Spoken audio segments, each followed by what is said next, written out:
আমি এখনই আইডি থেকে ইঞ্জেকশন নিয়ে বাড়িতে এসে একটা ছোট্ট ভিডিও করছি। কালকে জামাই ষষ্ঠীর সব ব্লগ করা আছে। আমার এতটা শরীর খারাপ, আমি এত বমি করেছি সকাল দিয়ে। মানে আমি 1 ঘন্টার মধ্যে 8 বার বমি করেছি।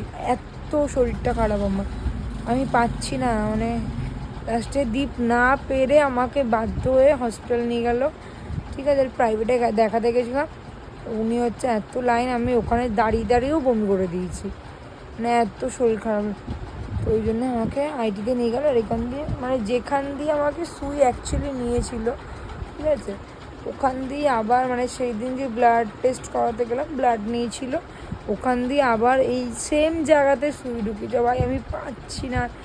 তো ওষুধ খেতে খেতে আমি পটল তুলে নেবো, এবার সত্যি বলছি। এত ওষুধ খাচ্ছি, এখানে চাপ পড়বে, এবার মানসিক রোগী হয়ে আমি মেন্টাল হসপিটালে ভর্তি হয়ে যাব। এতটা শরীর খারাপ লাগে, আমি পাচ্ছি না। মানে দেখি শরীর ঠিক করে ভিডিওতে এডিট করে দেবই নিশ্চয়ই। ওই জন্য একটা ছোটো ভিডিও করলাম।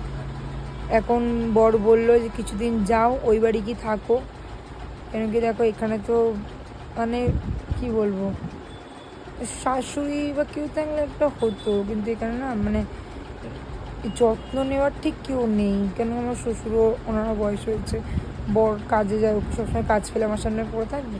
তো ওই জন্য ও বলে যে যাও কিছুদিন ওই বাড়ি থেকে থাকো, একটু সুস্থ হও। আর সব থেকে জঘন্য জিনিস যেটা হচ্ছে ওআরএস, ওটা দিয়েছে ভাই। চল।